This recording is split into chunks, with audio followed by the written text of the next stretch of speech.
Cristina Silva é investigadora e docente do ISPA, portanto é doutorada em Psicologia, trabalha na área de Literacia e tem até o momento publicados 14 romances. 13. O quarto e 14º está ali, não é? Está quase, 13,99.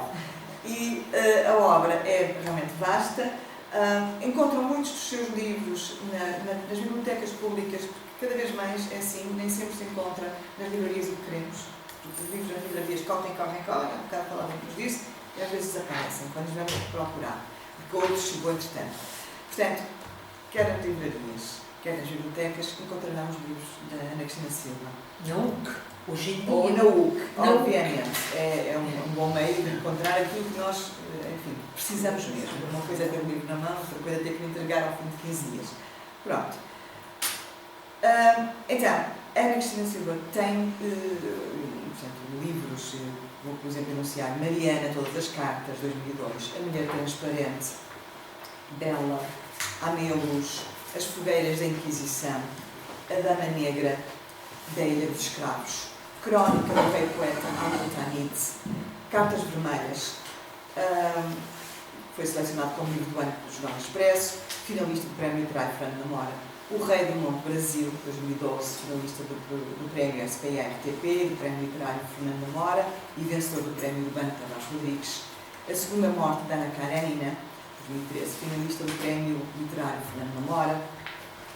Em 2017, A Noite Não é Eterna, venceu o Prémio Fernando Namora. Em 2018, publicou Salvação, com a Parsifal, e em 2019, portanto é muito recente, foi publicado pela Planeta Romance, As Longas Noites de Caxias. Portanto, é uma longa obra, uma pessoa tão jovem, e é uma obra muito interessante, muito consistente, muito desafiante e muito contemporânea. Portanto, o que acontece é que realmente há muitos intertextos aqui com aquilo que é o objeto do nosso trabalho neste momento, enquanto grupo de pesquisa e como projeto, e há um interesse muito forte pela questão histórica, portanto, o que se chama história com H maiúsculo, onde é entretecido, chamamos assim, com histórias várias. Há uma questão biográfica que perpassa muitos destes romances. Há uma questão de um olhar sobre as mulheres muito atento. Portanto, no escrevi-se-me é permitido o primeiro romance português sobre violência doméstica. A Mulher Transparente é sobre violência doméstica. Ok. Portanto, muitas coisas importantes no que respeito a este grupo de pesquisa e a questões outras que nos preocupam. Portanto, eu tenho 4, 5 perguntas pensadas para ajudar esta conversa. O formato do seminário é isso mesmo, seminário significa conversa, dialogada, e Ana, obrigada, cá está, não? E, portanto, a Ana Cristina Silva vai falar, como muito bem entender depois, e será para nós, um grande prazer, Ana Cristina, é uma honra estar aqui, e esperemos que isto depois vá continuar. Portanto, as perguntas são deste género, dêem conta, de facto, desta propensão, deste gosto seu, pelo olhar para o passado, portanto, aquilo que se chama a história. Eu ia perguntar, há um gosto seu particular ou um privilegiar do chamado romance histórico ou não? Não, eu gosto de história, mas não necessariamente. Eu acho que eu gosto daquilo que é intemporal, independentemente da história. Ou seja, não é por acaso que o Shakespeare é o primeiro grande psicólogo do meu ponto de vista, porque é capaz, como ninguém, de refletir sobre as principais pulsões humanas. E desculpem mesmo o meu olhar psicólogo, que aliás que é uma das minhas marcas enquanto escritora. E portanto, de facto, tenho alguns romances históricos, mas por exemplo, para mim isto também é história, apesar de ser contemporâneo, porque eu tinha 8 anos, quando foi o 25 de Abril, e portanto há coisas aqui que eu tive que estudar. Eu fui estudar a Irene Fussel Pimentel para fazer um enquadramento de uma determinada época, que eu lembro-me vagamente de ver na televisão assim, umas coisas muito vagas. E portanto, para mim, aprofundar, digamos assim, personagens, apesar das personagens serem verdadeiras, dentro desse contexto histórico, eu também tive que estudar, portanto, de facto. Mas também há romances que são perfeitamente, completamente transparentes, sobre a guerra colonial, ou não usam sobre a guerra colonial, ou esse que no prémio Fernando Namora, que é sobre a Roménia do tempo de Ceausescu. Portanto, eu não me acho uma escritora histórica per si. Acho uma escritora muito psicológica. Isso eu acho. Porque aquilo que me interessa são os personagens e os conflitos das personagens.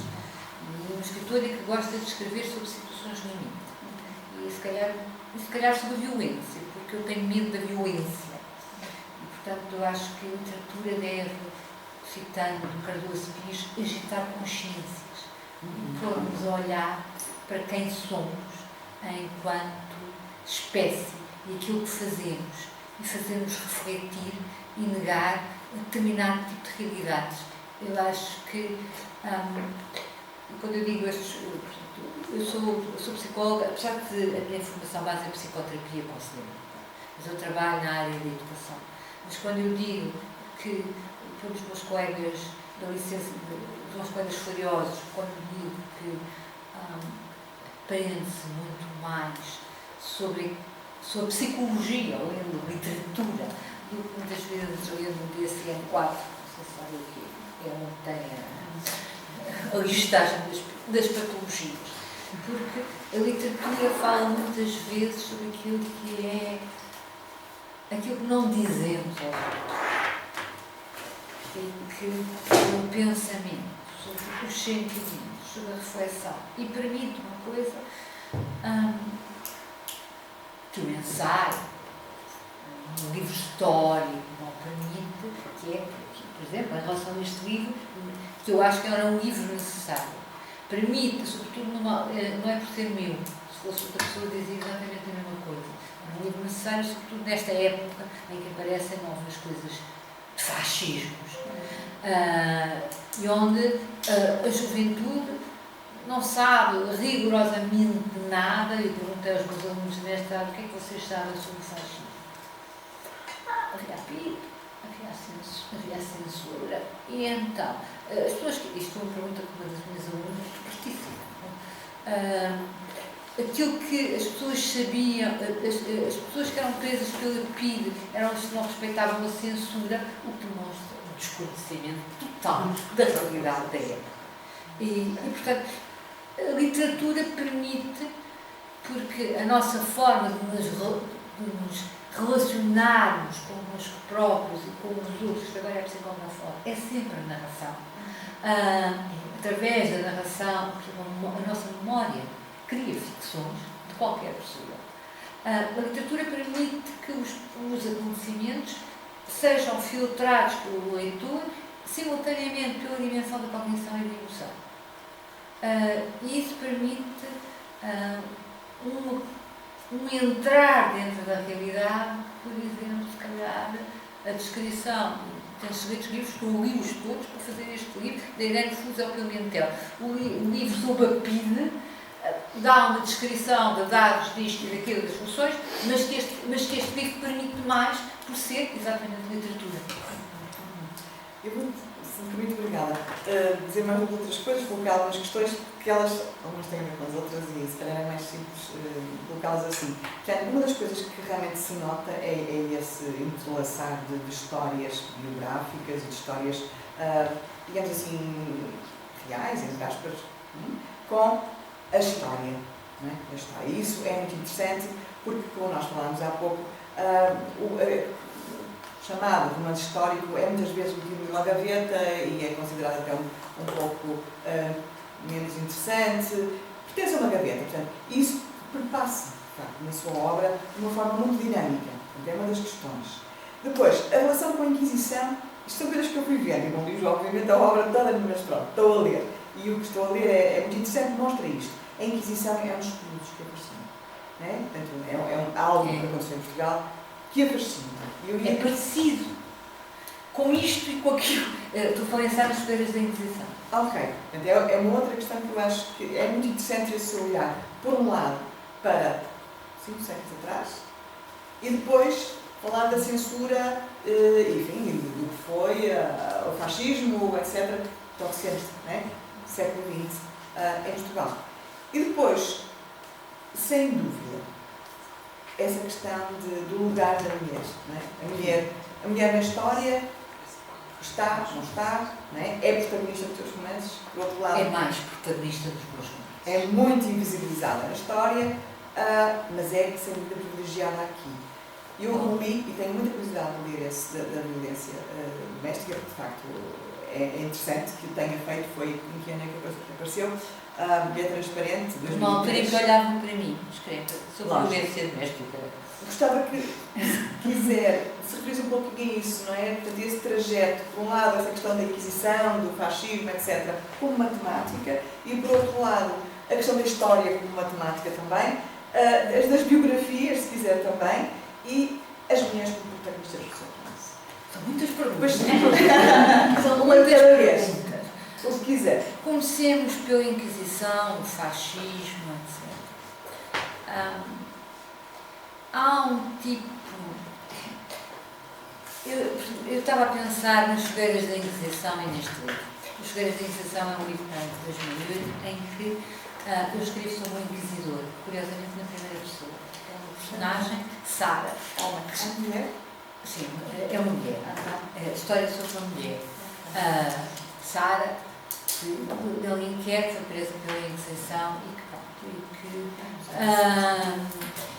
e que vai, para poder sobreviver ao facto de estar presa, vai fazendo uma narrativa sobre a história da sua família e encontra várias personagens, desde a senhora Beatriz Runa, até, não ela, a avó dela, até o Damião de Góis, porque é do Alenquer, etc, etc. E, portanto, há uma parte que é o rememoriar e há uma parte que é a relação de força dela com o inquisidor, em que eu escrevi em primeira pessoa. Curiosamente, eu também queria escrever a Madalena. A PID que aqui aparece existiu. Isso é uma das coisas que me fez escrever este livro, porque a gente tem os PIDs. Os PIDs. E uma PID que existiu, que é uma sádica, como houve sádicas em Auschwitz. E eu, curiosamente, sentava por causa dela familiar, não consegui fazer o inquisidor. Isto é uma coisa que eu não consigo explicar. Consegui fazer o inquisidor na primeira pessoa.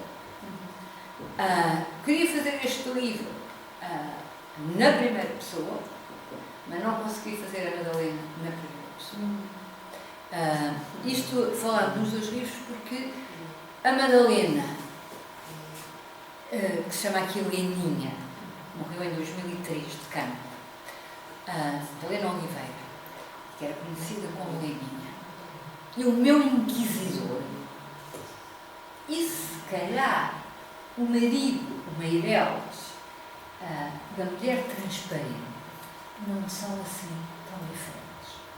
São pessoas que têm, são psicopatas, no sentido do termo, são pessoas que têm, em que o outro não existe, o outro existe como, a subjetividade do outro não existe, existe como forma de eu manifestar o meu poder. E isso tem diferentes manifestações, mas é isso que me dá um certo gozo. A Leninha é uma sádica. E é uma sádica, não sei se houve aqui alguém que já tivesse lido, já leu, tá? Uma sádica. E, portanto, e aí eu acho que se nota a minha formação em psicologia. Deixa-me ver que eu fiz aqui umas notas para fingir que trabalhava. Para iniciar, cultura, Leninha. Leninha, infância, 113. Tem duas coisas que eu escrevi. Que eu 113. A minha Leninha, não sei se é isto que aconteceu, fez aquilo que se chama viver num ambiente de violência doméstica. E fez aquilo que em psicologia se chama identificação ao agressor. Portanto, ela queria ser como o pai E o pai era um homem de poder. Deixa-me só ler um bocadinho. No dia em que Salazar foi a Setúbal e beijou Maria Helena na testa, isto aconteceu. O seu pai deu uma tarefa à mulher. Catarina ficou em casa a soluçar e só ele assistiu àquele momento que tanto marcou a filha. A sua fúria já estava extinta quando saíram, mas não podiam levar a mulher consigo, porque ela tinha o olho esquerdo fechado pelo inchaço. É neste contexto que se cria uma saga. Pode não ser, não, mas é para predisposição, mas é neste contexto que eu crio uma sádica. E a personagem é criada para ser uma sádica com os presos, e ela é, portanto, torturou a Conceição Matos, torturou a minha personagem, torturou. É conhecida. Mas também, eu, por exemplo, coloquei-a a ter uma. E ela teve, porque o livro surgiu. Com base numa reportagem, ou esta personagem surgiu com base numa reportagem que a Leonor Santos recebeu no sábado sobre a Madalena Oliveira. E eu depois fui falar com a jornalista que fez essa reportagem, que sabia mais do que eu. Portanto, ela teve uma relação, porque foi casada, mas foi enganada no casamento, e depois teve uma relação amorosa com um prisioneiro do Pino. E eu coloco-a a ter uma espécie, só está implícito, não está explícito. Que o seu prazer sexual com esse amante tinha a ver com o registro sadomaso, pecado, porque a própria relação que ela tem com o filho é uma relação que resvala. Eu aí fui cuidadosa porque o filho existe, não morreu. Que resvala claramente para o sadismo também. E, portanto, é uma sádica em todo. Mas isso, curiosamente, é a mesma coisa que aparece no meu inquisidor. O meu inquisidor tinha prazer, não sei se tinha um orgasmo, mas o meu inquisidor o meu inquisidor das fogueiras da Inquisição ia ver, não sei se tinha noção, mas quando aqueles que eram condenados à fogueira, 3 dias antes, para não se suicidarem, porque para não pôr em causa a sua alma, se suicidassem, passavam 3 dias com as mãos atadas atrás das costas. E o meu inquisidor babava-se, digamos assim, a ver o sofrimento, ao espreitar não sei onde, a ver o sofrimento desses condenados, porque ele justificava-se ele próprio, no fundo, para ver a progressão das almas, como as almas evoluíam no sentido do seu encontro para Deus, se à última da hora, portanto, confessavam os seus pecados e se redimiam. Tal como a Leninha justifica sempre, nomeadamente, no julgamento, portanto, porque, para quem não leu, eu conto rapidamente a estrutura do livro, acho eu que é importante. E eu, aqui neste caso, porque eu acho, portanto, sobre a tortura da PIDE, há 2 contos que eu conheço, um conto do João Melo, na Jornal, no último livro, o Azul, que eu agora não lembro do título, um conto do Mário de Carvalho. Há muitas referências à PIDE, é muito lá. Levantar-se no chão, referências ao clima, à existência, mas ao que se passava nas prisões, que eu conheço, eu não conheço toda a literatura portuguesa, deve conhecer mais do que eu, não conheço, que é estranhíssimo. Eu disse à Lídia Jorge, não percebo porque é que vocês não escreveram sobre isto. Escreve-se mais sobre Auschwitz, na literatura portuguesa, do que sobre nós. Como se não quiséssemos enfrentar os nossos fantasmas, como se quiséssemos pôr para debaixo do tapete aquilo que aconteceu cá. E, portanto, é nesse sentido que eu acho que este livro é necessário, não é por eu ter escrito, se alguém o tivesse escrito, para se voltar a saber e a sentir o que é que aconteceu aconteceu. E eu podia ter escolhido, podia ter inventado, era-me até mais fácil. Mas eu não quis, era mais fácil, aliás, eu acho, se calhar o autor não deve fazer referências a isso, mas eu acho a segunda parte do livro melhor do que a primeira, porque eu era mais livre do ponto de vista literário. Porque a torturada é uma personagem que eu conheci. Com quem, eu não vou revelar, porque toda a gente vai revelar, porque já tive com imensos sítios onde a identificaram, em que eu tive 8 horas, 2 vezes seguidas com ela, porque me interessava perceber como é que ela tinha resistido. E, portanto, a estrutura do livro é, a primeira parte isto pode parecer um bocadinho maniqueísta, eu não costumo, mas pronto, tem a ver com as minhas intenções quase pedagógicas em relação a este livro. Portanto, corresponde à história, temos partes ela não era de mérito, não sei como é que ela andou na escola, a mãe dela não era costureira, mas pronto, é uma personagem que me permitiu falar sobre o Alentejo, sobre as condições. Escolhi entre os vários presos políticos porque ela tem 60 e tal anos neste momento, porque era uma personagem que era quase, uma pessoa que era quase impossível ter estudado. Portanto, ela vem de famílias muito pobres e só por ser muitíssimo boa aluna e ter tido, digamos assim, benfeitor, conseguiu chegar à universidade. E, portanto, o livro tem a estrutura, ela está presa, parecida, a gente pede, parecida com a minha Sara, que está presa também. Ela está presa e vai alternando com a história dela na sua infância, na universidade, etc. E aqui eu tive que respeitar a personagem, porque a personagem existe, é nesse sentido. Eu fiquei um bocadinho. Eu queria que soubessem, isto aconteceu. Não fui eu que inventei. É tal e qual assim. De facto, foi tal e qual assim. Pensa, estamos a falar de uma miúda. Desculpa, Cristina. De uma miúda de 21 anos. Pensem nos jovens de 21 anos atualmente. Foi submetido a 18 dias sem dormir, 3 ou 4, acho que foi das que resistiu mais, 3 ou 4 deixam-nos com a cabeça perfeitamente, e no fim nunca falou. E uma das minhas coisas para estar com um dos meus objetivos era perceber como é que ela conseguiu resistir.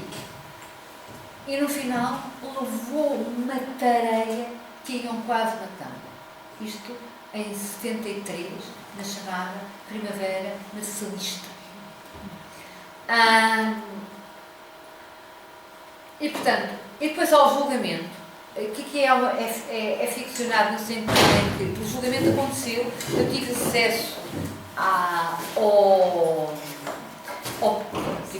pedi o processo do Tribunal Militar, onde a Madalena Oliveira foi julgada, e portanto,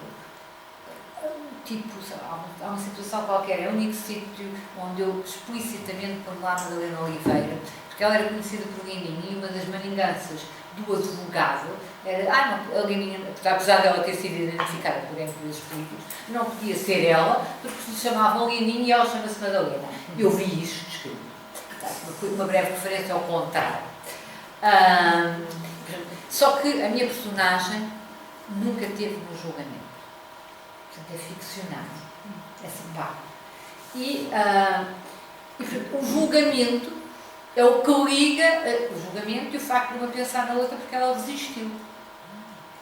Portanto, uma sádica, alguém que lhe resiste, curiosamente também não aconteceu. A fada também resistiu, de tal forma que se suicidou.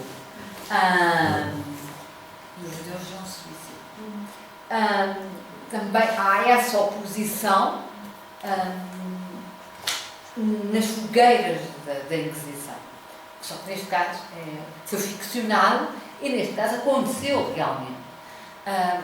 E portanto, e depois a segunda parte é a história, e aí eu digo que fui mais livre no sentido em que eu não conheci, nem me interessa conhecer, nem me interessaria conhecer o Reininho, como é evidente, morreu em 2003, e portanto, enquanto na outra eu me senti muito obrigada a respeitar não é os acontecimentos, a forma dela me contar, etc, etc, de certo modo, prendeu-me. E a minha personagem não conseguiu ver o Reininho, ela não conseguiu ver. Porque não conseguiu, porque é demasiado. E porque e ela queria, no fundo, que eu fosse a voz dela. Queria que eu escrevesse o livro, mas que é uma das coisas que não se fala, é como há stress pós-traumático na Guerra Colonial. Há meia luz que se passa num consultório de um psicanalista. Fala-se muito da guerra, do stress da guerra, mas não se fala. Passaram 30 mil prisioneiros políticos do stress, da tortura destas pessoas. E a minha personagem, salvo seja, ainda hoje em dia, sofre de stress pós-traumático. E portanto, foi extremamente doloroso e eu foi um processo, eu escrevo muitas vezes, ou algumas vezes, sobre personagens reais, porque eu gosto de escrever sobre poetas, gosto de escrever sobre personagens, gosto de fazer uma reinterpretação. Então, ficção, eu posso dizer isto porque eu escrevi livros que são absolutamente ficcionados. A Noite Não É Eterna é absolutamente ficcionado, também sei escrever livros absolutamente ficcionados. O Homem e o Luz é absolutamente ficcionado. A Mulher Transparente é absolutamente ficcionado. As Fogueiras de Inquisição estão lá figuras históricas, mas é no contexto histórico, mas é absolutamente ficcionado. Portanto, mas tenho muitos livros em que eu gosto de fazer a interpretação dos conflitos dos personagens. Nunca tinha feito isto. Posso interromper? Porque eu, entanto, já me perdia. Não nos perdeu nada. Essa ideia é isso mesmo, é perder-se. Fazer a psicóloga perder-se, não a escritora. Então, só duas coisas que eu disse, e depois as pessoas podem perguntar. E podem perguntar, obviamente. Claro. Então, uma coisa que eu achei interessante foi, de facto, fazer a ligação entre o que escreve sobre Portugal contemporâneo, chamamos assim, não é? Portanto, a guerra colonial, precisamente, ou a violência doméstica, ou a PIDE, e enfim, tudo o que aconteceu, o antifascismo. E, por outro lado, há uma ligação que se torna agora mais, claro, para mim, a relação com o interesse pela Inquisição e todo esse período de uma violência, enfim, sem nome e por aí fora, e, portanto, mesmo a nível psicológico, faz sentido, e histórico. Portanto, olhar sobre o passado e olhar sobre o presente. Portanto, eu acho que isso está evidente aqui. Nesse romance. Aqui. É um romance muito contemporâneo esse. Se bem que... Este também estava a esquecer, tem personagens inventadas e ficcionadas e tudo. O protagonista é um homem aí, não é? É, também. Mas as mulheres são motores nessa história também. É, minha filha, é mais fácil escrever. Mas é um desafio. Eu acho que quis ser que fosse um homem, para se distanciar de mim, que sou escritora. Eu queria perguntar uma coisa. Mas deixa-me só acrescentar isto, só isto. Aqui, porque tem a ver com o pegar na Inquisição, é o pegar na violência. No facto de nós sermos espécies territoriais e potencialmente violentas. E vemos isso no discurso atual do Trump, do Bolsonaro, e portanto, eu ia pegar nisto só porque há uma parte, isto fala, por exemplo, sobre os jihadistas, sobre ISIS. E há uma parte, e portanto, isto é um escritor que escreve um romance histórico. E começa exatamente pela Inquisição. E às tantas, pela internet, eu estudei o relato de vários jornalistas, portanto, pode parecer pouco plausível, mas é plausível, porque aconteceu com vários jornalistas entrarem em contacto com elementos do ISIS desta maneira que eu descrevo aqui. E o escritor diz sobre um discurso de um jihadista: eu escrevi isto. Eu escrevi isto referindo-se a um sermão de um dominicano durante o Alto de Fé. É a mesma coisa. E é esses invariantes da espécie humana, da existência humana, que me interessam na história. Não a história em si, mas o que é invariante, independente da época e mesmo da cultura. O Rei do Monte Brasil, que é um livro sobre o Mãozinho de Albuquerque, sobre o Munhana, nós vemos, por causa da decadência de duas personagens históricas, isso em diferentes culturas, culturas completamente diferentes, obviamente, a sua apetência pelo poder e o que faz a degradação psicológica que ambos sofreram por perderem poder. Portanto, é isso que me interessa. Aquilo que é o homem, o outro, o indizível.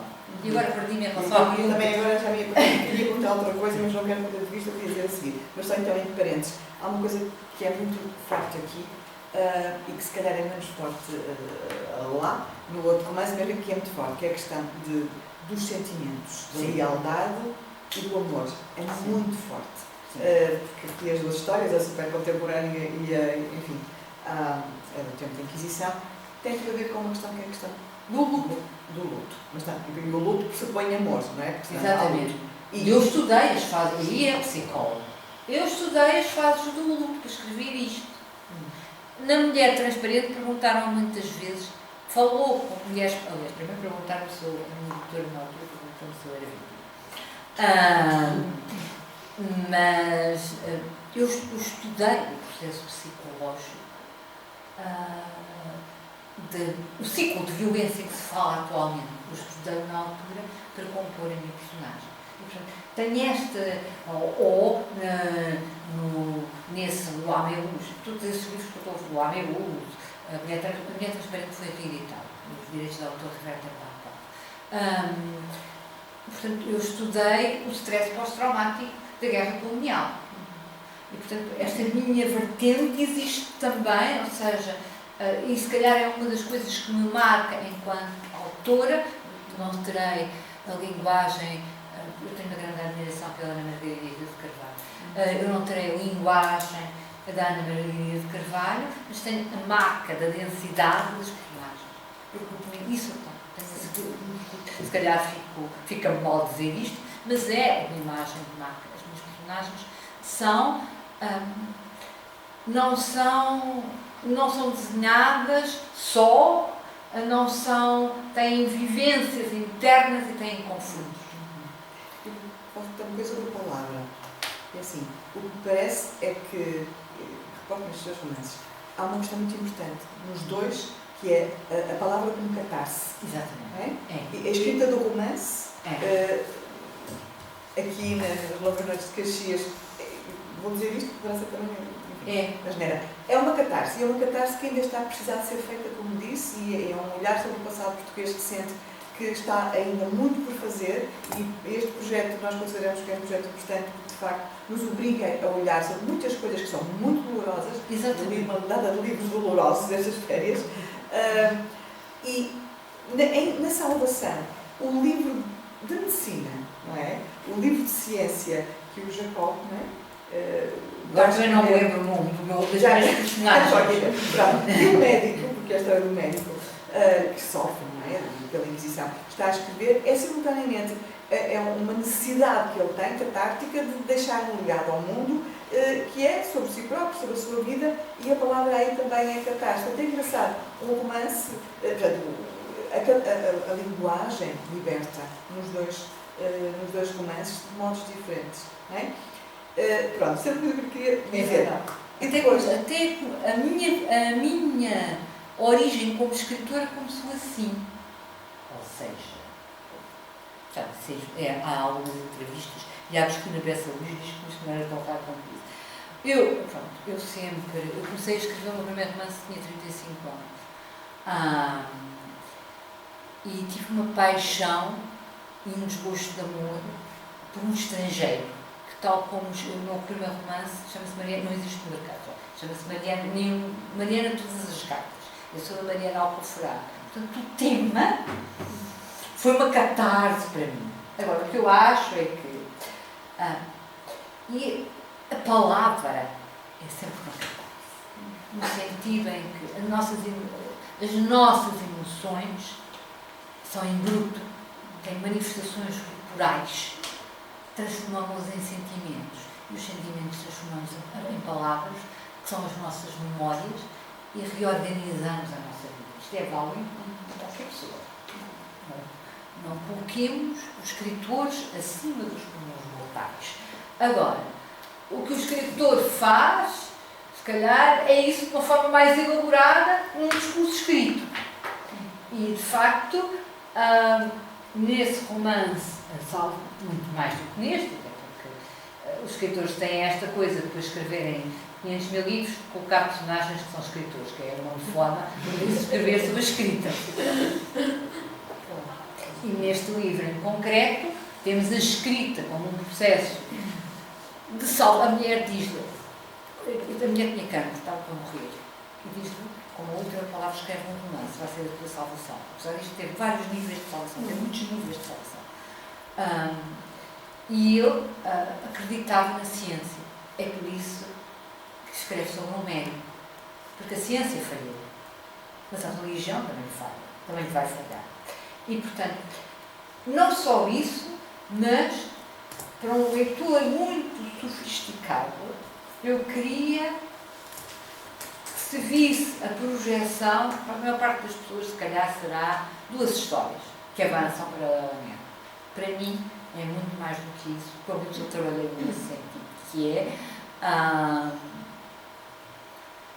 como é que, porque isto acontece, quer dizer, hoje em dia está em voga a autoficção, que é assim, todos os escritores começam por autoficção. Todos não, mas muitos. Mas um livro é sempre biográfico no sentido em que tem a visão do escritor. E o que eu queria que nesse livro se visse como é que o escritor está num livro e não está. É uma projeção e não é. Ou seja, aqui de uma forma mais direta, o escritor estava a sofrer um processo de luto. A personagem dele também. Porque, não, ninguém morreu, depois vai morrer, mas na altura não morreu, mas foi condenado ao exílio para Angola, a mulher dele, tal como a outra. Quem era condenado ao exílio para Angola morria quase sempre. Como é que. E, portanto, ele faz a sua personagem, às vezes até pequenas coisas. A mulher do escritor era órfã e esperava a mãe, quando ela tinha 6 anos, esperava a mãe à porta para ver se a mãe chegava. A filha do médico estava à porta para ver se estas pequenas coisas que os escritores fazem. E, portanto, a forma como estes dois livros estão enrolados um no outro, e todos têm, até a própria personagem, a necessidade da linguagem e de deixar o testemunho, porque nós vamos, mas a nossa memória perdura.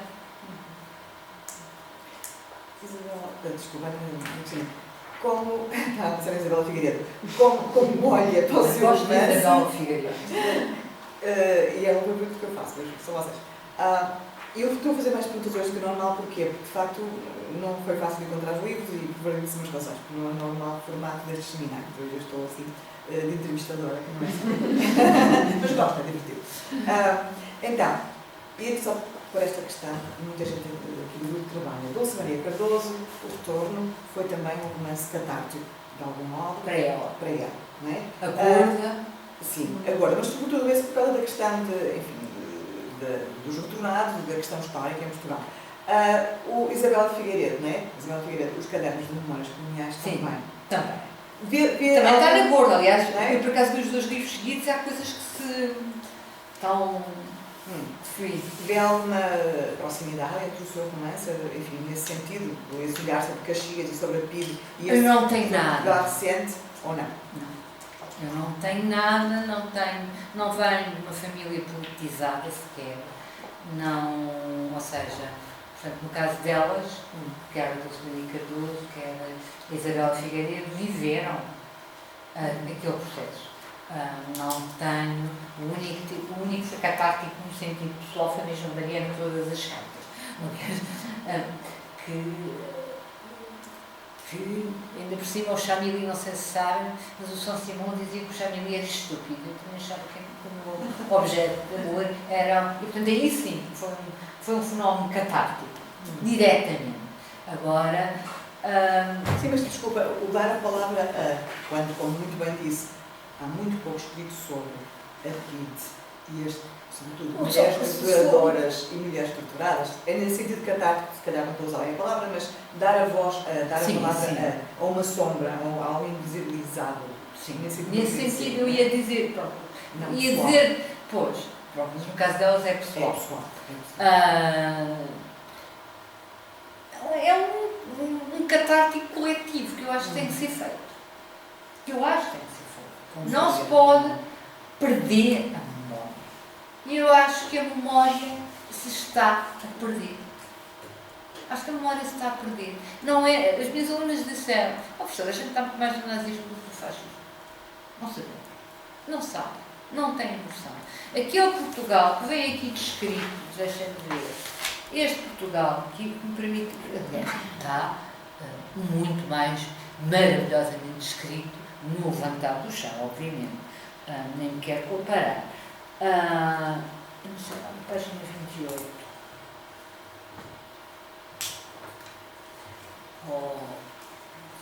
Estou a começar a precisar de óculos. O povo fez para trabalhar. Naquela época, os senhores da terra mandavam e os trabalhadores obedeciam. E os que resistiam eram agredidos pela polícia. Laura descobriu demasiado cedo que a fome fazia o cerco a metade dos seus vizinhos em Mértola. Isto, vamos avançar, as pessoas, os policiais descalços para a escola, as pessoas não têm, os jovens, de facto, não têm a noção, apesar de precisarem estar a noção, porque são, do ponto de vista da precariedade, estamos novamente na jorna, quase. E, portanto, nesse sentido, concordo. Claro, porque eu acho que há, de facto, possibilidade de ver esse paralelo. Eu posso abrir agora, para as pessoas entrarem? Não sabia. Interessa-me muito essa questão das questões políticas e éticas de utilizar a história de pessoas verdadeiras, reais, seja. Não percebi a primeira frase. Interessa-me muito essa questão de utilizar dentro da ficção histórias reais, de pessoas reais, que é uma coisa que está a acontecer muito no teatro neste momento.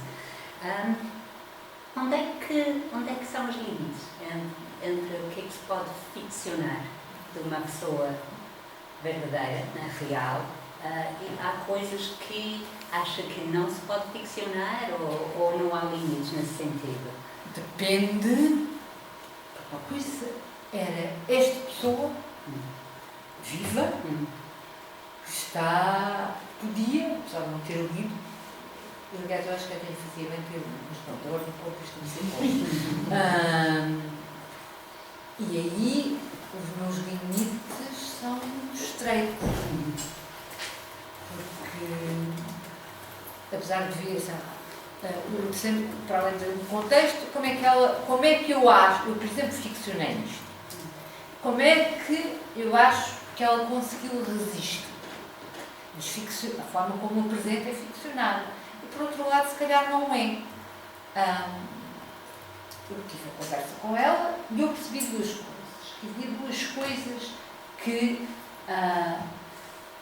ela me disse que me levavam a interpretar desta maneira. ela conseguiu resistir, porque primeiro foi uma pessoa amada e sentiu o amor, ao contrário da PIDE, uma pessoa amada. E o amor é uma força interna. Ela estava na prisão e quando ia do parlatório para a cela, ela via os amigos todos cá fora. A mãe dava de forma indireta, a família apoiava o pai dela. Isso é uma coisa que eu diz que a personagem está conectada com nenhum, apesar de ser do MRT, com nenhum movimento, tanto que o pai dela distribuiu a Havana, com nenhuma organização política. Já de falar também, por exemplo, do julgamento da Conceição Matos. Foi torturada também. Por outro lado, ela criou uma fantasia, mas foi uma fantasia, que de algum modo ela tinha algum controle sobre os pais. Ela não disse isto de si. Porque ela descobriu que quando andava à volta, já ao final de 4 dias sem dormir, quando ela andava à volta da cela para se manter, eles andavam atrás dela. Quando a fizer, isto aconteceu, quando puseram para fazer a estátua, ela disse, eu faço, quando vocês me tiverem a agarrar, ou me deixarem de agarrar, eu deixo os braços. Eles deixaram-me em paz e ela acreditou, de algum modo. Portanto, isto é ficção, ela não disse isto assim. E, portanto, depois isto tem um registro linguístico, não é? Tem um registro linguístico. Agora, eu escrevi sobre a Flor Bela Espanha. Eu não sou capaz de escrever, não sou capaz, admiro muito as pessoas que escrevem poesia, ensaio, romance, etc. Eu sou capaz de escrever, eu adoro poesia. Eu não escrevo poesia. Não acho que a qualidade foi, mas adoro poetas. Tenho vários, tenho um romance sobre a Flor Bela Espanha. Eu escrevi a Flor Bela Espanha, morreu em 1930, portanto, tudo o que eu escrevo sobre a Flor Bela Espanca não vai afetar nem a Flor Bela Espanca, nem os descendentes da Flor Bela Espanca, nem coisa que o valha, não.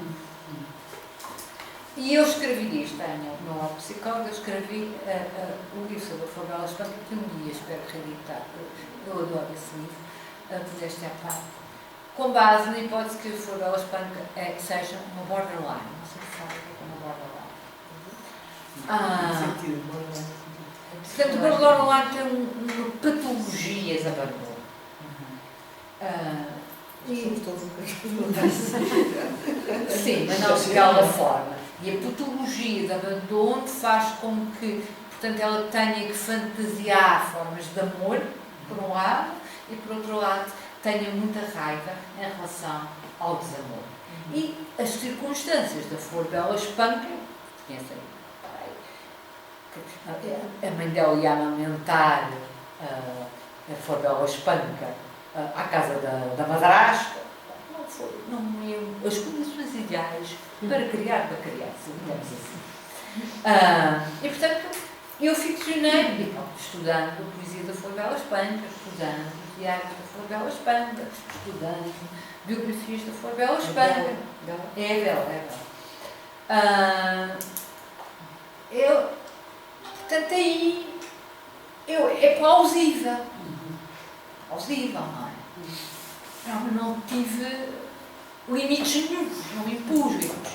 Diferente, por exemplo, foi o que aconteceu com as cartas vermelhas, em que eu falo sobre Carolina Lofe da Fonseca. Não sei se sabem quem é Carolina Lofe da Fonseca. Eu também não sabia. Apanhei a Carolina Lofe da Fonseca. A Anabela Natália, que é uma jornalista, escreveu sobre as mulheres portuguesas e estava a fazer zapping na televisão, ela falou nas 5 mulheres sobre Carolina Lofe da Fonseca. Dizendo esta frase, eu só ouvi esta frase: se a Carolina Lofe da Fonseca tivesse nascido na América, eu já tinha feito não sei quantos filmes sobre ela. E de facto, isto para um escritor.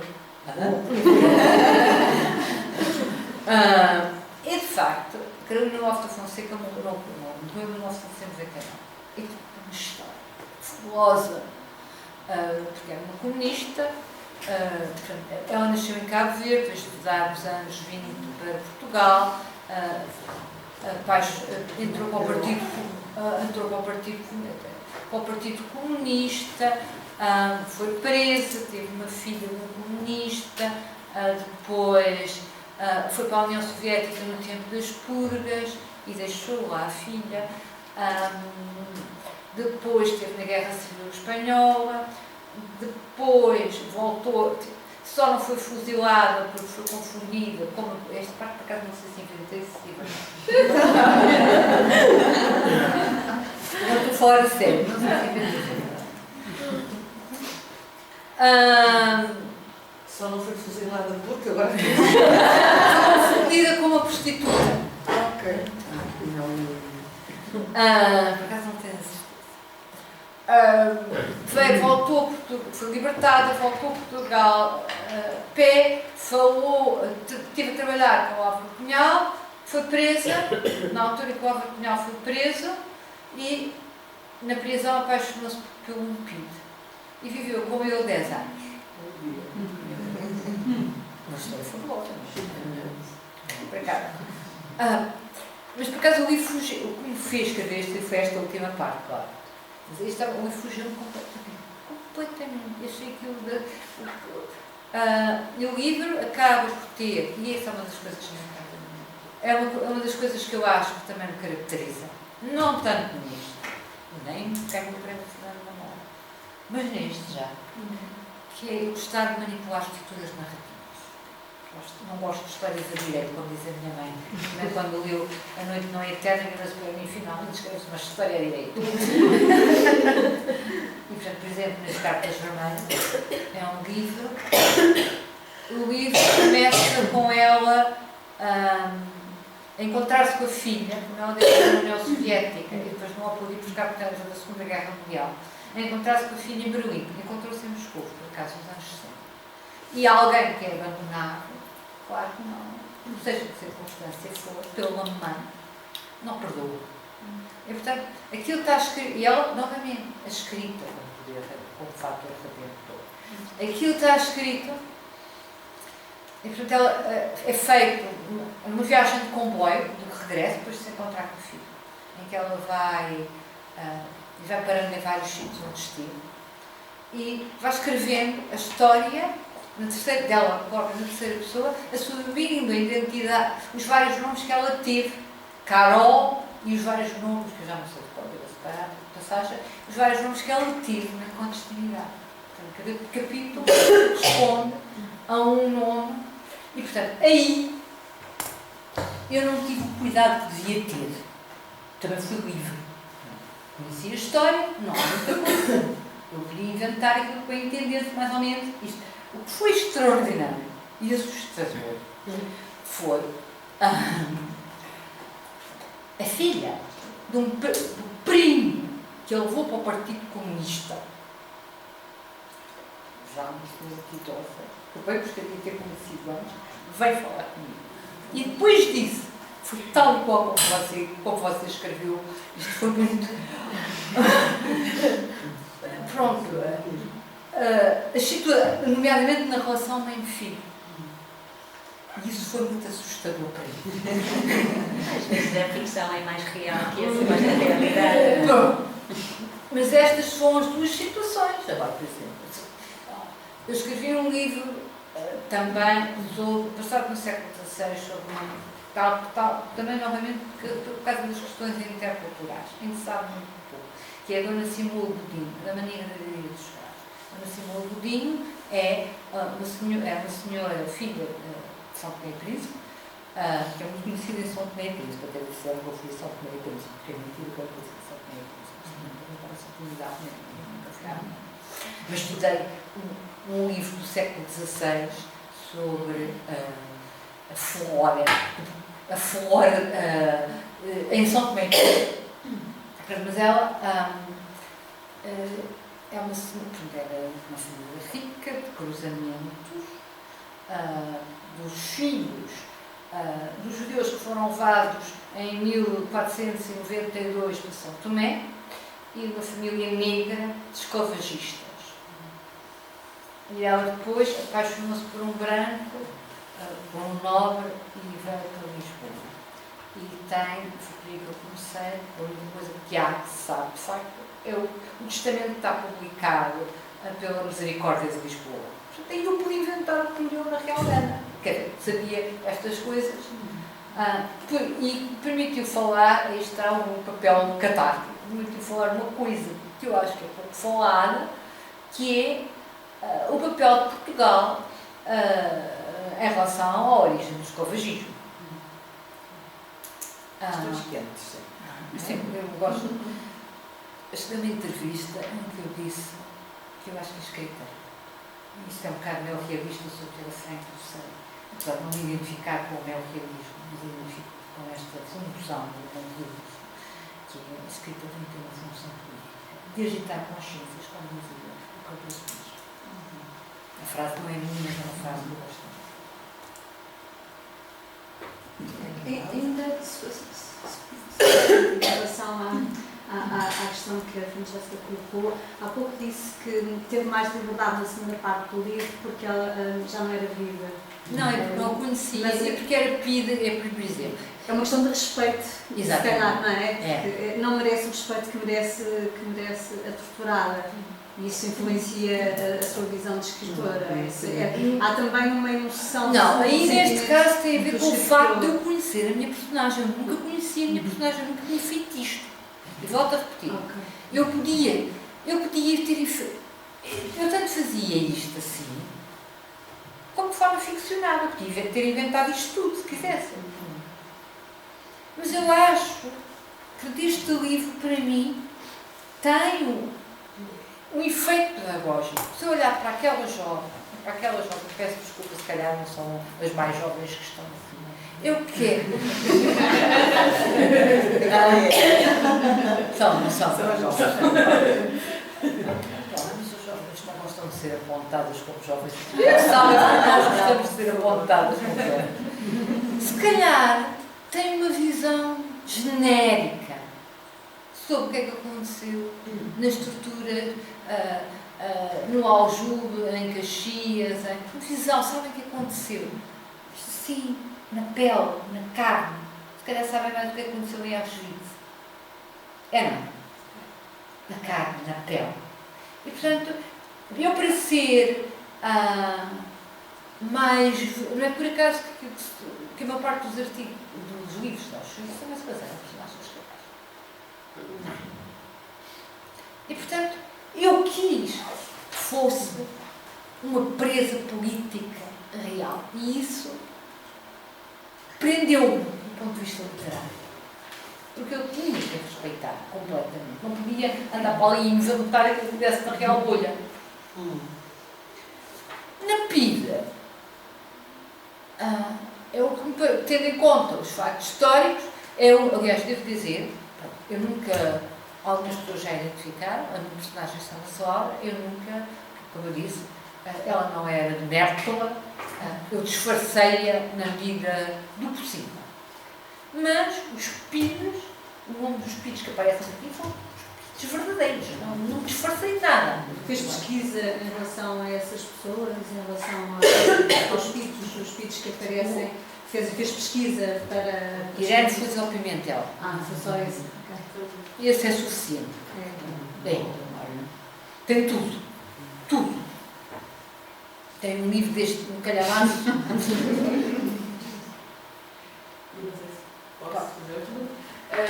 Em relação ao romance que eu li, confesso que não li todo, e li em parte, estava com outras coisas que não também, mas agora vou lê-los também. Interessa-me também a questão da história e da forma como o romance humaniza a história, não é?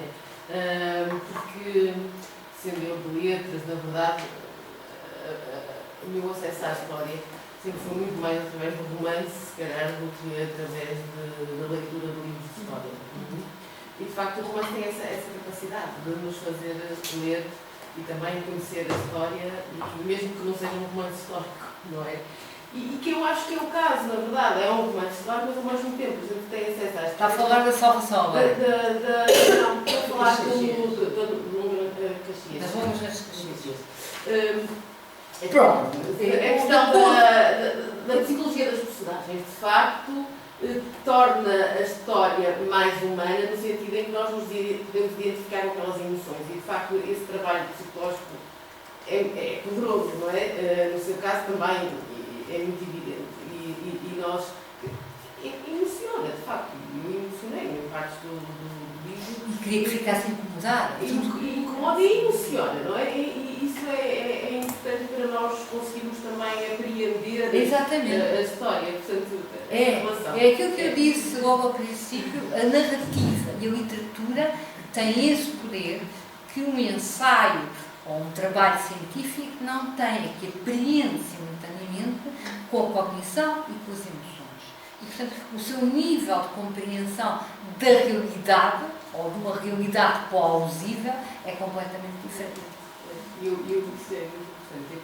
Fez-me lembrar também, pondo em perspectiva o romance e o tema do romance, nós este ano organizamos aqui um ciclo de cinema com muitos documentários sobre o período do Estado Novo, e um deles foi da Susana Sousa Dias, que tem trabalhado muito a questão dos presos, dos prisioneiros. Se calhar vi, não sei. É o 48 da Susana Sousa Dias, que é um filme que se baseia. É um texto das fotografias. Sim, não vi.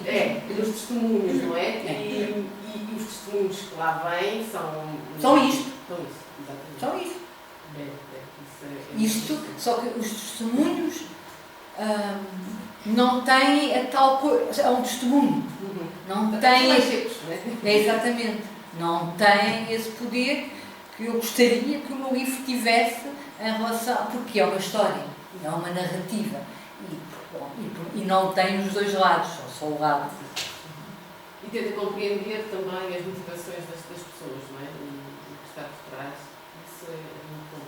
E em relação ao Auschwitz, por exemplo, acho que neste momento é muito comum, aliás, faz parte do Plano Nacional de Leitura das crianças portuguesas, ler romances juvenis que são sobre Auschwitz.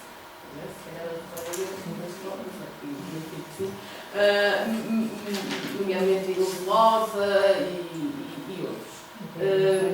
É interessante pensar nisso. Não, o que eu acho extraordinário. Está feito. O que eu acho extraordinário, passaram os alemães, a seguir à Segunda Guerra Mundial, saíram 500 coisas sobre a Segunda Guerra Mundial.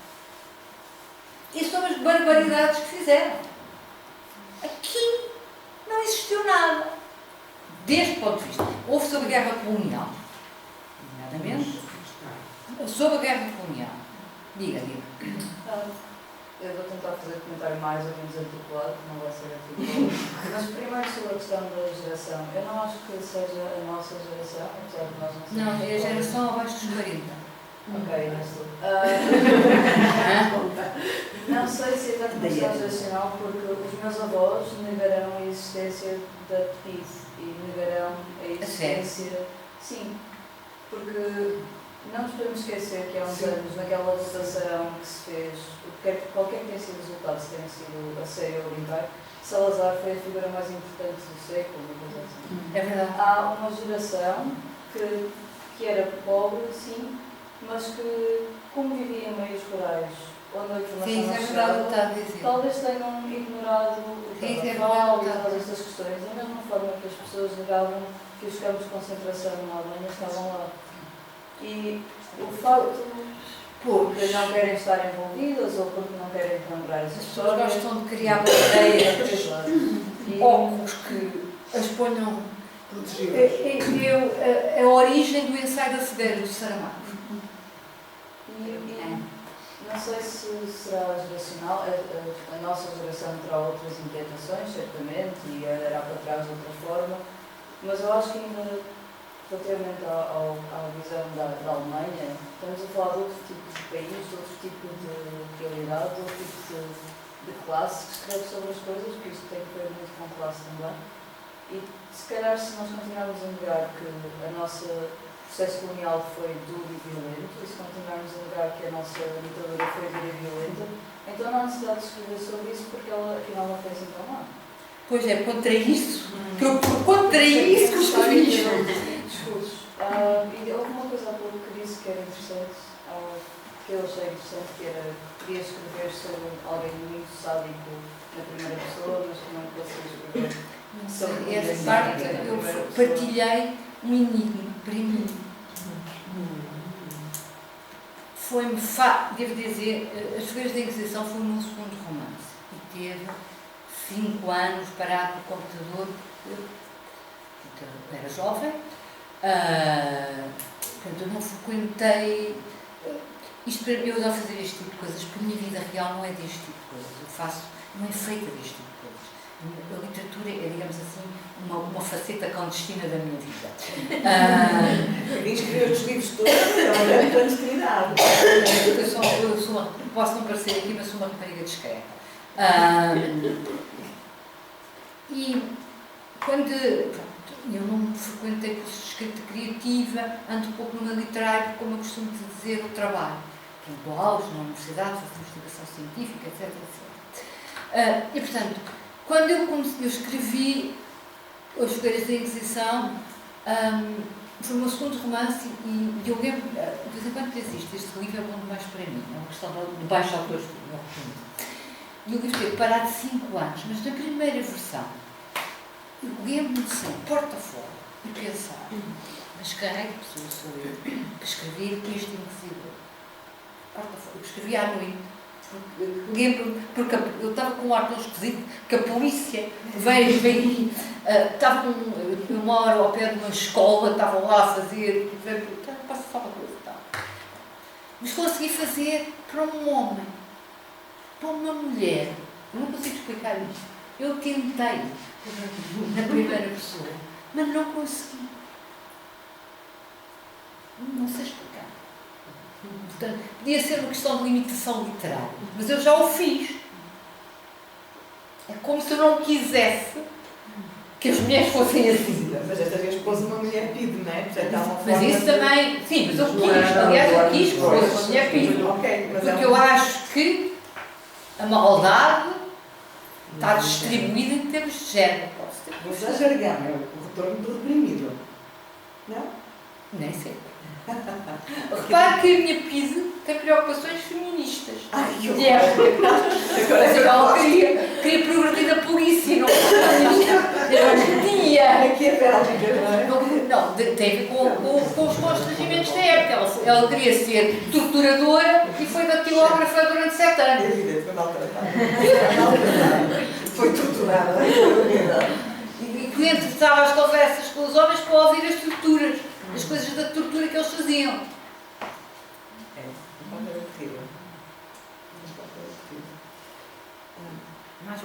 As coisas que disse foram muito estimulantes e quer dizer, cada um observa no seu campo, no seu horizonte de filtros. Sobre a mulher transparente, que eu lamento não ter lido, lembro-me, o título para mim chamou-me a atenção porque há uns anos, já uma década ou duas, um escritor irlandês, Rory Doyle, escreveu um livro com um título igualmente enigmático, A Mulher que Vai Contra Portas, em uma Walk Into Doors. E é uma história de violência doméstica de uma mulher que acaba por matar o marido ao fim de vários anos de violência. E o médico legista faz-lhe perceber o que é que aconteceu. Depois o Rory Doyle escreve um segundo romance que se chama Paula Spencer, que é a mesma personagem a viver já com o seu nome e a criar os seus filhos e a arranjar o primeiro emprego. E portanto, este é um homem que encontra esta matéria para utilizar, não é? Não estou a dizer que ele vista os sofrimentos das mulheres todas no mundo e não sei o quê, mas como irlandês isto é uma história que ele tem que contar e conta em dois volumes. E outra coisa que me fez eco dentro de mim, essa história de poder construir um personagem torturador sujeito, masculino, e ter dificuldades de assumir a narrativa no feminino. Eu não sou psicóloga, mas eu acho que há em várias circunstâncias a necessidade de pôr um anteparo entre certas coisas que são inibitórias. Um exemplo que não tem nada a ver com isto, por exemplo, o uso das profanidades numa língua. Nós somos capazes de escrever um palavrão noutra língua, numa língua que não é nossa, e na nossa vamos achar ao mesmo tempo muito mais agressivo. Portanto, dentro da nossa relação com o que é traumático e violento, nós temos anteparos que nos vão coartar. E essa necessidade, ou essa impossibilidade, ou essa etapa da sua escrita, em que não é capaz de escrever um sujeito torturador no feminino. Não fui na primeira pessoa. Pois, na primeira pessoa, eu penso que é uma circunstância deste processo. Há um certo número de coisas que têm esse processo de consciencialização, de individuação. Nós criamos um conjunto de arquétipos acerca do que é uma mulher, do que é um eu, e há um processo de aceitar um pouco isso. Narrativamente, não é? Esta construção da maldade, da violência, muito perto do nosso eu escritor, não do eu do narrador. Pronto, pois, exatamente, é que no eu implico mais, não sei explicar, mas é um bocado por aí, acho eu, que me está a dizer. Sei que, ou não quis, far-me-ia sofrer mais. Não queria aceitar que era possível aquilo, não conseguia aceitar. Eu sei que existe, far-me-ia sofrer mais. Não é que eu sou frases que as pessoas perguntam mais vezes que eu sou uma especialista em escrever coisas horrorosas. Acontece como é que dorme à noite? Tem muitos pesadelos. Mas a violência é muito forte, não é? E é difícil. Já escrevi sobre a guerra, 2 vezes. A Primeira Guerra Mundial e sobre a Guerra Colonial. Sobre o massacre de Iriamã. É um trabalho artístico. Eu estou muito centrada. Pronto, tem uma função política e é um trabalho artístico. O trabalho artístico é o sonho com a reforma, com o Euromilhões. Literalmente, eu ontem vi, tenho um romance, deve faltar 2 capítulos, mas quando estou, eu escrevo mais nas férias, porque as férias implicam, tenho poucas férias, a literatura faz-me poupar muito dinheiro. Hotéis, viagens e coisas desse tipo. Muitas poupanças graças à literatura.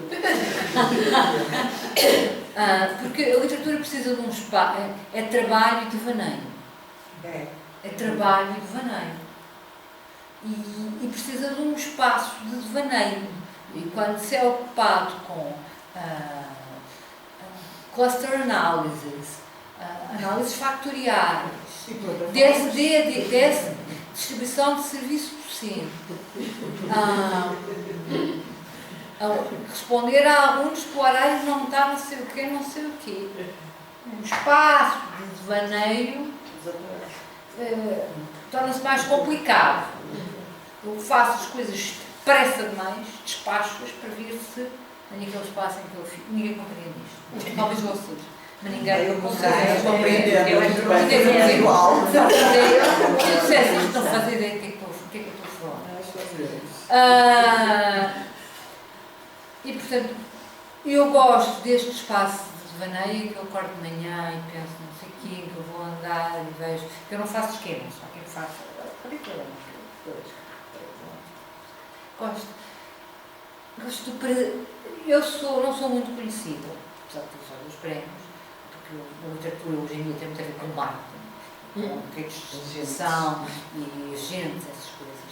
Não que não tenho tempo para andar no meio, mas é uma coisa que ninguém me tira. Este livro, não aquilo, a salvação, não, que é o meu. Este livro vendeu 209 livros. Mas, no meio das obras, que eu fiz reformei a minha casa, no meio das obras, a reescrita e o prazer que eu tive na reescrita disto, ninguém me tira. E portanto, esta coisa, eu não sofro porque exatamente. Eu ontem cheguei tenho trabalhado que nem uma louca. Ontem cheguei às 11h30. Tive que vir mais cedo. Porquê que eu não vim mais cedo? Porque estive ali, e eu adoro isto, ali, a limar palavras. Eu adoro isto. Se eu pudesse, só fazia isso. E, portanto, é por isso que eu não sofro. Porque é como se eu estivesse a ver por cima. Mas deixa-me que lhe diga, muitos dos nossos melhores poetas em Portugal, e tanto escritores, poetas, tiveram os empregos mais inomináveis, né? Estava a pensar no Jean de Andrade, Herberto Helder, não sei o quê, e eu penso, será que, burocráticos, administrativos, etc., será que tirando, é pergunta, é muito retórica, tirando essa parte do trabalho, enfim, menial e do trabalho pouco interessante às pessoas, durante um tempo, essa experiência do cotidiano, seria possível ser tão criativo? É trabalho. Pronto. Pronto. É assim, uma coisa é, não sei para que é que o Jean de Andrade são os meus poetas favoritos. Tinha um trabalho qualquer chato, numa repartição, não sei o quê. Pronto, aí depende do... Eu acho que é assim. Não é que seja um destino que hoje em dia toda a gente conhece a louca da casa, não conhece? Está ali a louca da casa, eu identifico muito com a louca da casa, porque é impossível eu, de vez em quando, não entrar em devaneio. Esta é uma lá fora, em Vila Franca, porque falo sozinha quando ando na rua.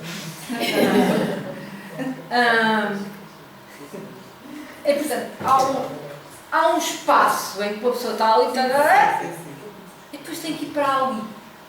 Não, neste momento eu entendo. A pergunta é, o anterior, há um espaço de escrita, quando começou a escrever, era jovem, não sei o quê, de facto precisou, se calhar, ter aquele tempo todo de amadurecimento e de contacto com a vida, com o real, com o momento com qualquer escrito, não é? Eu penso, sei lá, o António Pina, que era não é? Que era jornalista, também era por profissão, um homem do cotidiano e não sei o quê, e por aí fora, não é? Mas quantas delas teriam deixado esses empregos se pudessem viver só de escritores? Não tenho muita certeza. Francamente, Não tenho, não. Há um momento em que eu acho que sim, há um que eles querem, e elas, e sei vários, estava a dizer há pouco, a Luísa Manal foi uma dessas, as notícias chega. Mas por outro lado, quão vantajoso, eu vou personalizar, de facto é uma amiga, quão vantajoso foi, por exemplo, para as alunas que a Luísa Manal estivesse lá, porque era uma professora excelente, que também era poeta, não é? Se ela não fosse, é uma perda. E isto que eu quero dizer, quão vantajoso é para as suas alunas, para os seus alunos, personalizar, que tenham uma professora que também é uma escritora e que também faz as coisas de outra maneira. Está a perceber o que eu quero dizer? Senão a vida é muito chata. Imagina que os professores, por exemplo, todos chatos. Ok? Geralmente gostam, mas pronto, eu já dou aulas no ISPA, vai fazer 28 anos. Pronto, se calhar já está no tempo. Eu queria... E como sabe, a universidade de hoje não é a universidade de 1992 quando eu comecei. Absolutamente, a minha também não é, posso lhe garantir. Portanto, e prende-me cada vez mais. Claro. Ninguém, posso dizer isto aqui, não repito lá para fora, se não perco o emprego, apesar de tudo. Apesar de tudo, o que eu gosto de ter um emprego é assim. Ao contrário de vários outros escritores, eu sou livre em relação a mim. Isto vendeu 298 pontos. Não, na realidade, quer cá saber? Quer saber? Porque se eu vender 200 e a seguir eu ter ganho o prémio Fernando Memória, que geralmente costuma ser uma promoção. Isto vender 290 exemplares, a mim tanto me faz. Mas não é tanto que me faz ao editor. Porque a seguir, nos tempos atuais, em que o capitalismo chegou a tudo, mesmo ao livro, que se tornou um produto, e os editores querem, agora o que está a dar é o Harry Potter, vamos lá encontrar livros tipo Harry Potter, agora o que está a dar é isto, vamos lá encontrar isto, livros de cozinha, não é? Exatamente, ou cozinha, ou autoajuda, ou não sei o quê. Não me interessa que venda 290 exemplares por causa disso. Porque, de resto, eu, desse ponto de vista, ao contrário, eu sou absolutamente livre. Pago o preço da liberdade. Pago o preço. Se calhar, porque às vezes, por exemplo, este livro, por acaso, eu fui atropelada numa passadeira, aliás, vi, por causa de estacionamentos como ao seu e na casa. Estava à sua espera, estava à sua espera.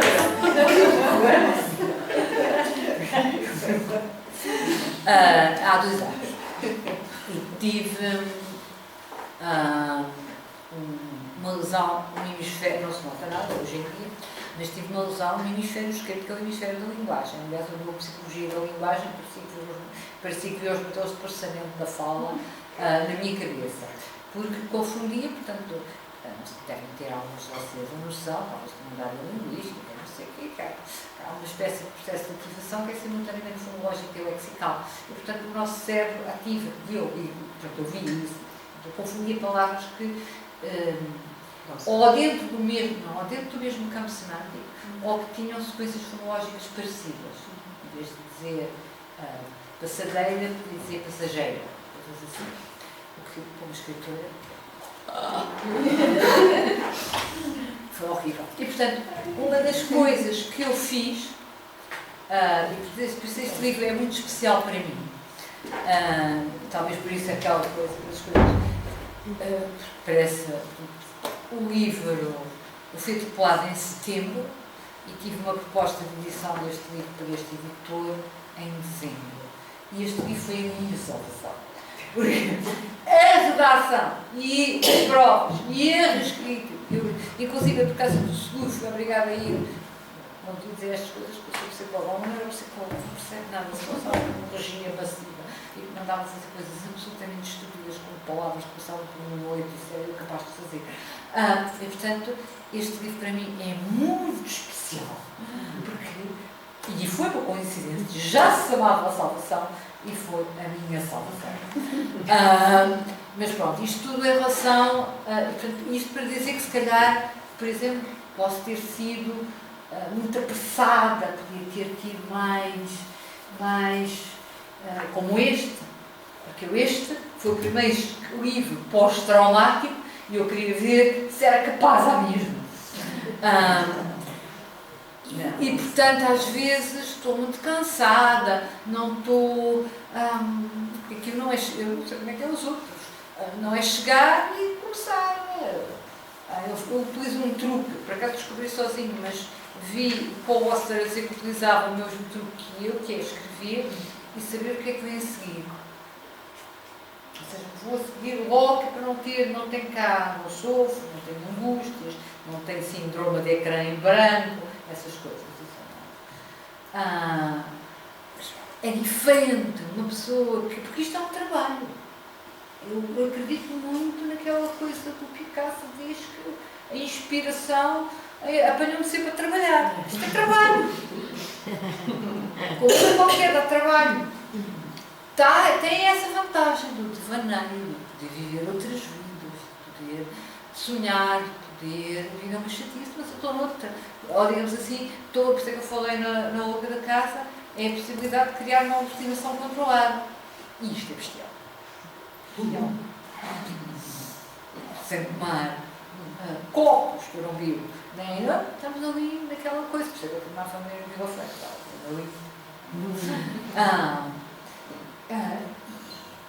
e eu adoro. Senão já tinha desistido, se eu estivesse a escrever, porque ainda há 2 dias estive com uma. Porque eu acho que às vezes os escritores não são suficientemente. Estive com uma jovem de 41 anos, publicou 3 livros neste momento e ganhou um prémio na Galiza, que escreveu um livro de Lincoln Lisboa, da Santos Fosta Cardoso, se calhar não pode falar. Mas é uma escritora, eu sei muito. E o livro dela vendeu na Galiza. Não consegue publicar, porque o mundo agora anda assim.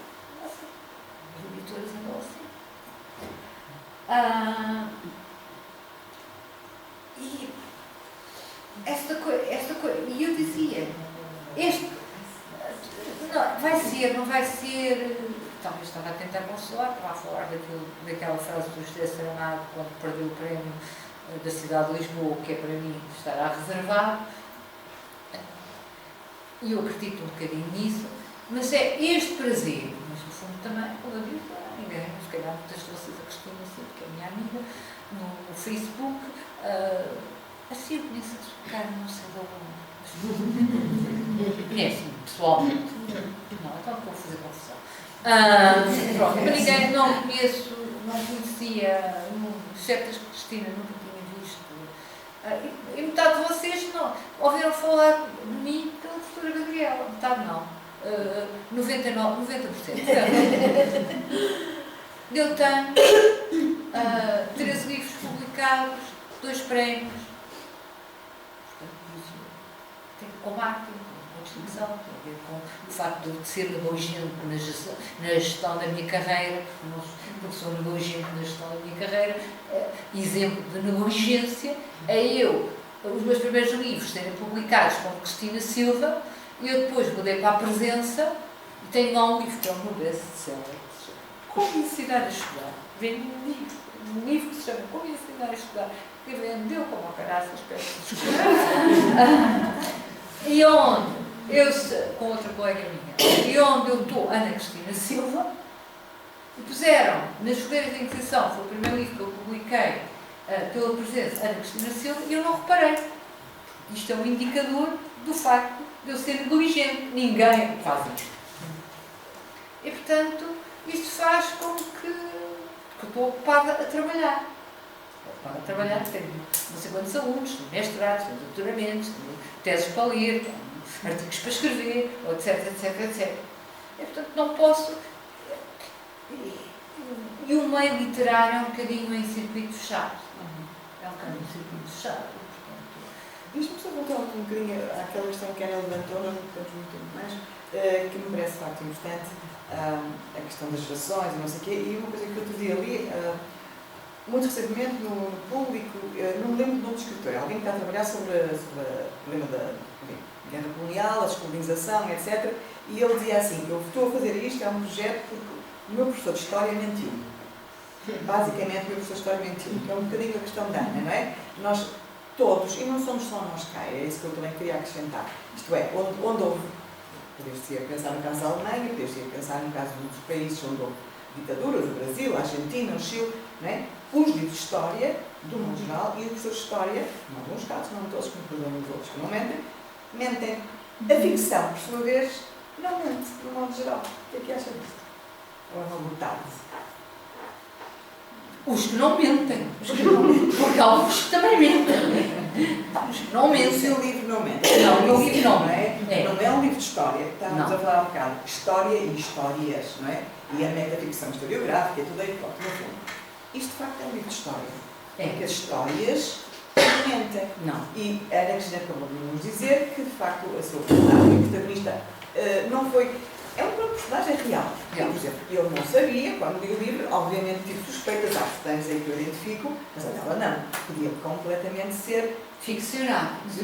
Percebe? Portanto, não mente enquanto literatura. E eu acho que isso é muito interessante, em termos de... A maior parte dos professores de História passam por cima. Eu acho... Não é por acaso. Pois, passam por cima. Eu vou fazer uma comunicação exatamente sobre o papel da literatura na história e no ensino da história, como podia ser no ensino da português também. Porque já que eu já agora investigo a aquisição da literacia.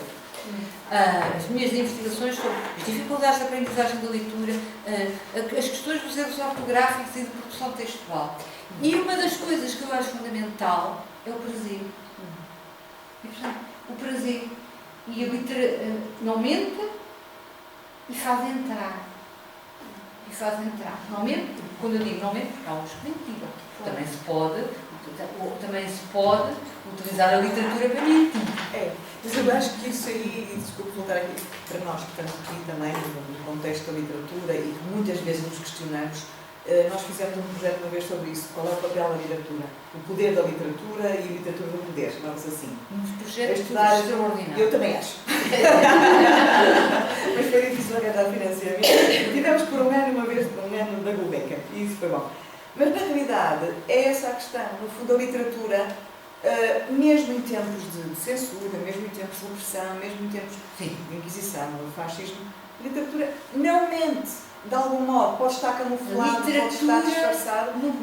A literatura no poder, no período no período do fascismo, era uma forma de resistência. É uma forma de resistência. A poesia não é alegre, veja os poemas de, enfim, cantados do Zeca Afonso, veja tudo isso, portanto a literatura estava lá, não mente, não é? Enquanto os livros de história mentem. A Cristina Silva também mente no centro pequeno. Também é utilizada como forma de propaganda, como instrumento propagandístico.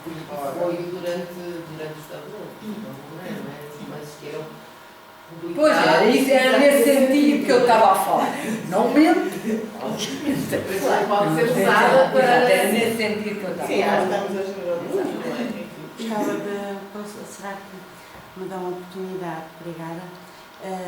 Uma das coisas que eu gosto mais nos livros da Ana Cristina Silva, e que já leio há muitos anos, o primeiro que eu li foi A Escrava, o da Escrava, de São Tomé, é, como já foi dito aqui, portanto, o explorar psicologicamente as personagens, mas como escritora, o que eu mais aprecio é a resistência, precisamente, que a Ana Cristina Silva tem à moda, ou seja, a Ana Cristina Silva escreve indo buscar factos reais, resiste ao facto de deixar ali a sua marca, dizendo que aquilo aconteceu, e explora a personagem no seu dia-a-dia, fazendo-nos quase entrar naquele livro como sendo uma delas. Acontece em todos os livros da Ana Cristina Silva, e o não mentir e o mentir não tem a ver com a literatura ou não, tem a ver com as convicções de quem escreve. Se a pessoa que diz, o professor de história, está convicto de determinadas coisas e não as quer dizer, passa ao de leve e deixa para baixo do tapete. Se a pessoa que escreve está convicta de que a realidade tem que ser mostrada, já procede de maneira diferente. Mas, como eu estava a dizer, é o lado psicológico das personagens que a Cristina leva quase ao extremo, revelando-nos nele. E isso é fundamental para um leitor. E para a literatura, eu acho que a literatura tem que ser personagem, história e linguagem. De forma sintética. Literatura, e acho, eu dizia isto quando eu sou, obviamente, uma grande leitora. Portanto, percebo dizer, posso perfeitamente ler e escrever, a minha vida estava feita. Sem isso melhorar mais. Eu dizia muito, quando era muito miúda, que há pessoas que sabem contar histórias maravilhosamente e há outras que sabem utilizar, eu pensava que era Marguerite Duras, a história vem pela linguagem. É a linguagem que marca a história. Mas há uns gênios que conseguem juntar as duas coisas. Vou pensar no foco, por exemplo. Que conseguem. Portanto, história, linguagem, aproximação ao outro, àquilo que muitas vezes é invisível nas relações humanas normais. Nós encontramos muito mais na literatura do que na interação. Não sei se... Bom, nós vamos ter que agradecer à Ana Cristina. Ficamos com uma indagação, ou várias, ficamos com muita curiosidade. Muito obrigada pelo convite. Adorei estar aqui. Nós também. Adorei sair do ram das análises factoriais, das novas medidas repetidas e outras coisas que tais. Voltará, com certeza, nós vamos convidá-la de novo, vamos ter mais oportunidades em contextos eventualmente diferentes. Ana Cristina, muito obrigada, foi muito importante para nós que tivesse vindo, e a leitura do seu livro é um livro fantástico. Muito obrigada. Obrigada.